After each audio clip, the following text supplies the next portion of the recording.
Now I would like to call Ms. Jasmine Kumarji to please share your thoughts on this topic.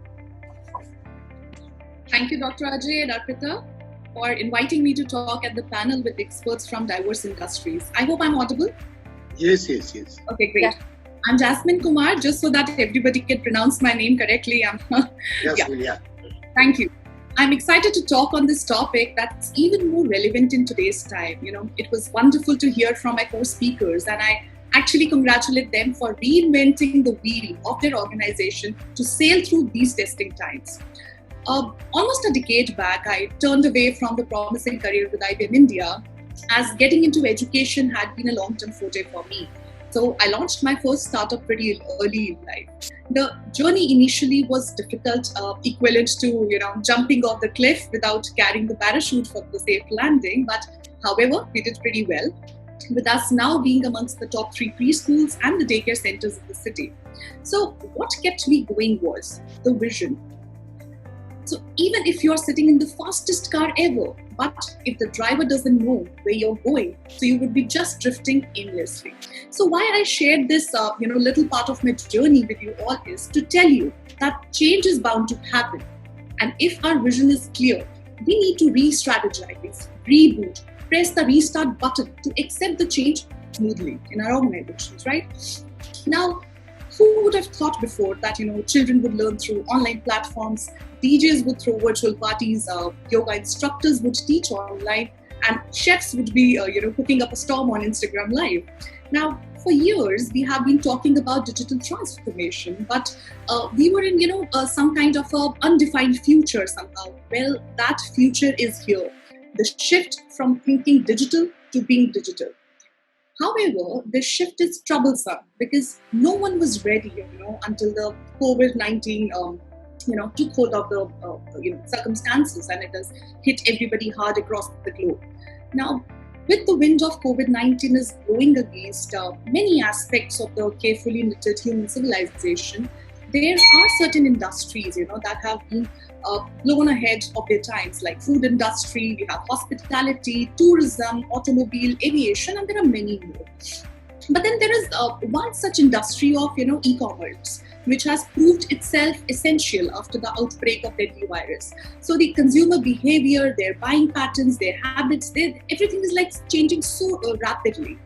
Now, if I talk about my industry, being an educator, I work in the industry where we give education and childcare to the children who are as young as 6 months old. March 2020 will forever be remembered in the education industry specifically. I'm sure Dr. Ajay can also relate pretty much because you are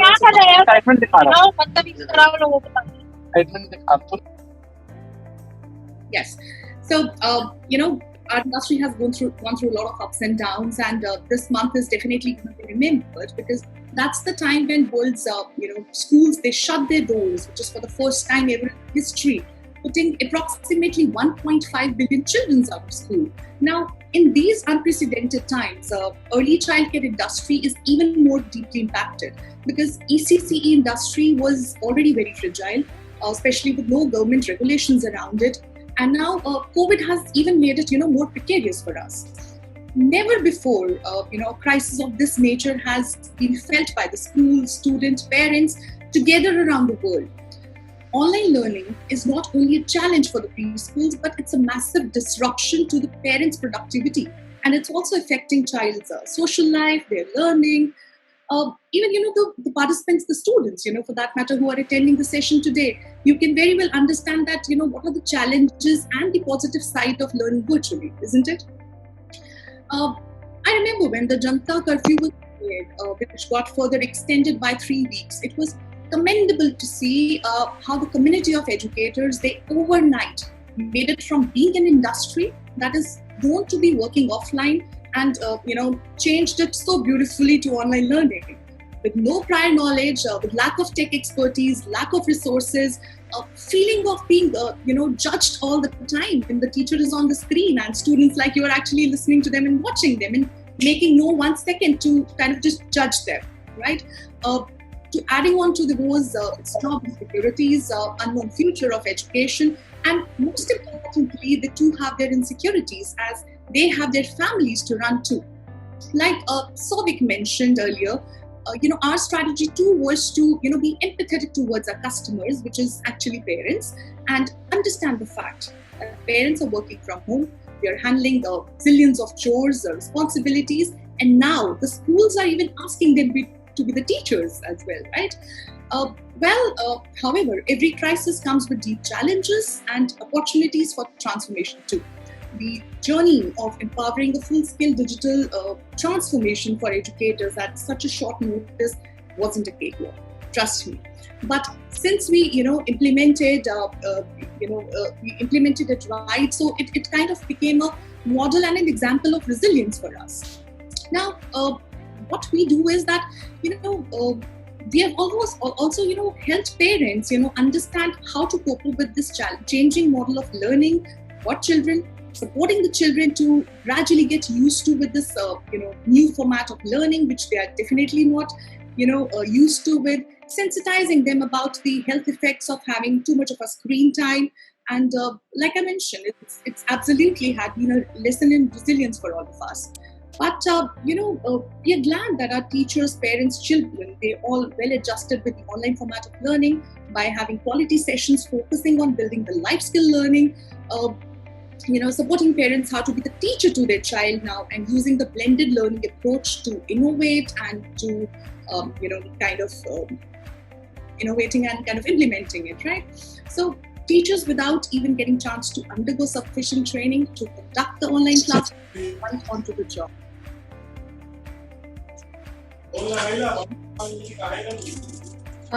Would request Jasmine ji to please unmute yourself. And somebody muted me from behind. Am I audible now? Yeah, you're audible. So just to give trying to explain about the industry is, the real factors of the 21st century have changed the way we deliver, we access information, we share knowledge, and ease learning, right? Now, the COVID-19 pandemic and its resultant impacts on our lives, have raised the need to adopt a really very innovative approach of getting education services across the levels. So I'm not only talking about the preschools, it's across levels. Even children who are attending today, you all are a part of it. You are living it live. You are witnessing, how this change has kind of, penned down to every level into the education industry. Now, having said that, even the journey ahead won't be very easy. New protective measures have to be taken into place. Classrooms needs to have lesser number of children per batch. Start time of the classes needs to be staggered. Key focus definitely has to be on maintaining the health and hygiene of the children and the staff as well. With changing the model of working comes the new expenses, right? Which could be crippling to us as the preschool childcare centers, colleges, universities, everybody at an additional cost. Yeah, would I humbly request to please wrap up in 2 minutes. Last 2 minutes are there. Sure, certainly. Yeah. So I'm talking about reopening of the childcare centers. It's not going to be, it's not only essential for the child development and parent support, but it is also for the economic development of the country. Today, parents are struggling, whose offices are opening up. It's a big issue for them. Daycare facilities are the only option for the working parents. So, we are in such times that no one could have ever imagined. Many of the childcare providers in our country are likely to have folded or perhaps, gone out of business by the end of coronavirus lockdown, because the sector has been crushed by financial instability and definitely a fall in demand. The reason is, I'll just take the last minute to explain this. The reason is because, in our country, most childcare centers are, small business players. They are facing major sustainability issues as of date. Now, to prevent this decimation of the childcare industry, which enables millions of Indians to work, the government must provide immediate and, some kind of an aid to the childcare providers so that they can pay to their employees as well as their rent, their mortgages, utilities, and other fixed costs. My last 2 cents would be our industry has gone through a lot and the battle is not yet over. However, the way educators across the globe have united worldwide, I am sure the journey ahead would be well adjusted to. So my message to all the participants, the students who have all their hopes to build up and launch that startup which does not let you sleep in the night, don't lose hope, because you need to understand this definition of new normal.